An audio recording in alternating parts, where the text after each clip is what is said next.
This is more of an educational video to kind of go through wax canvas, what it is, how to treat it. I've seen people buying these couple different items of wax canvas that you have.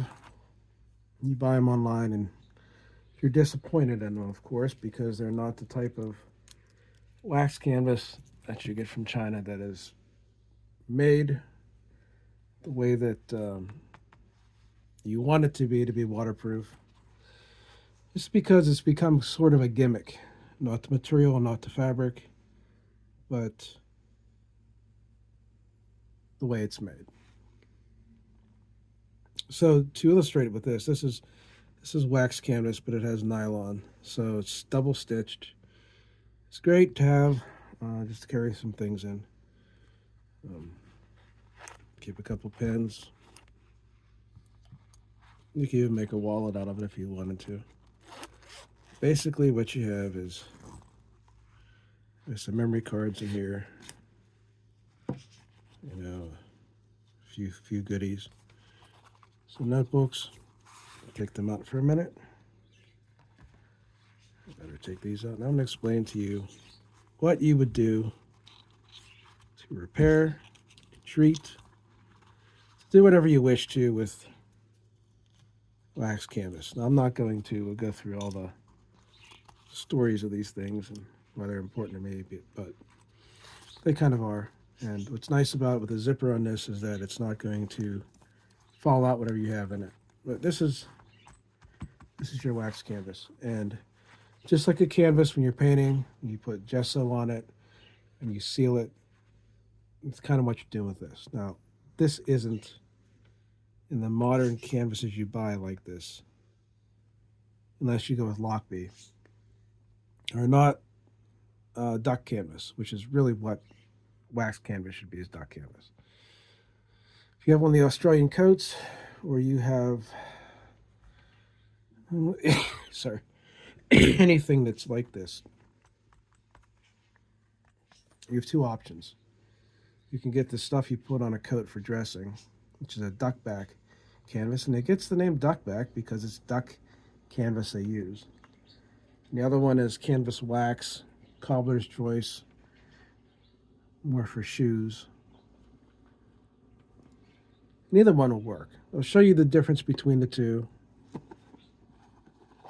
This one is like a paste, I want to call it. It's like a consistency of, have you ever used coconut oil? It's kind of like that. It has a nice smell to it. It really reminds me of my hat that I wear, and when I smell it, I think of the coat that I used to have before had the leather duster I have now. I had a canvas one that was I had in high school. This though is and it's melted a little bit, but it's a block of wax pretty much. This is thicker. This is thinner. I want you to think about this, okay? You have a tarp. Think about the old days they did tarps this way.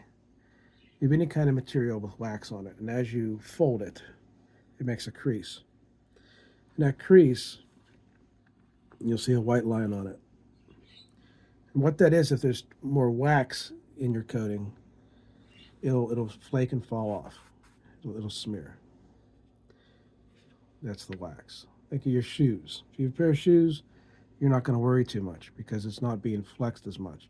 Shoes pretty much keep their shape. If you have a hat or you have something like a coat you're going to be wearing a lot, this is primarily what you'd go with. It's more of a cream. See, it's for oil skin. Oil skin is basically somewhere in between this.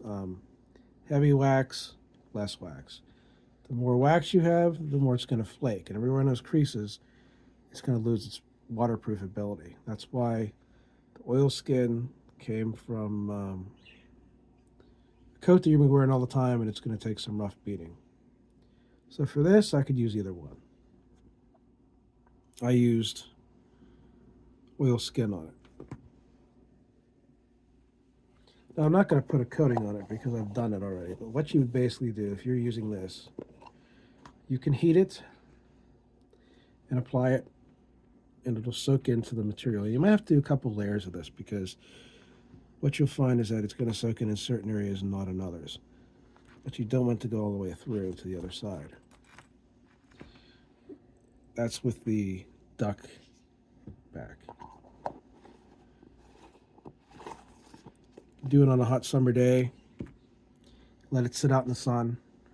It's probably the best way to do it because it slowly melts. It gets into all these fibers. And then when you bring it in and it cools off and resolidifies, it'll be better. This is more, also if you use this, more malleable than this is. Now this one here, I did in canvas with the cobbler's wax. You see how much more rigid it is. Like when I heat this with a hairdryer, is the other way to do it. It's real soft, and I shape it to where I want it, and then let it cool. That's great for a hat. If you have a hat that you want to keep that shape, or a pair of shoes, great. Be warned, wherever it creases, you see that? A little bit of it flaked off, created a crease. You can see right there. And it's going to lose that bit of wax in it. If you were to apply this to, say, this thing, you can heat a bowl of water and sit this in it. You don't want the wax to get wet, but you could warm it up a little bit if you want to. And then put it on like a crayon, as saturated as you can across it. And then take the hairdryer or lay it out in the sun and kind of rub it in, kind of like, you know, massage it into the material. Working it on this, it'll even work on leather. And you will have a coating that'll be more waxy. Use the duck back. It's the same process, but it's more oily. Now, you're going to say to yourself too, what if I don't have these items? What do I do? Well, you can go, and if you look at the ingredients on here, it doesn't actually say, but I believe Cobbler's Choice should tell you a little bit. It tells you right there to use a hairdryer. But it's mainly beeswax, a little bit of petroleum oil. You don't want an oil that's going to become putrid, like something you'd eat.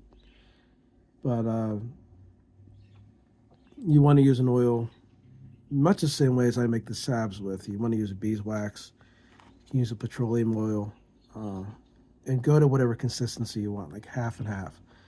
And you can actually create this or create that based on how much oil as opposed to how much wax you use. Leave out the shea butter you would with salves and things. But that's primarily how these are made. And in the old days, you got to figure in the Old West and in Australia, when you were a cowboy and you were out and you didn't have a leather coat, you were going to get some weather on you, you'd be doing this a lot. You'd be going anywhere you could find beeswax, and you'd be getting someone to apply it, or you put it on real heavy and make sure it lasted you for that season. And properly maintained, something like this will last a lifetime. Because what you're doing is you're not just waterproofing it, but a lot of these materials are flax. And you're sealing this into it and protecting the overall shape and structure of it.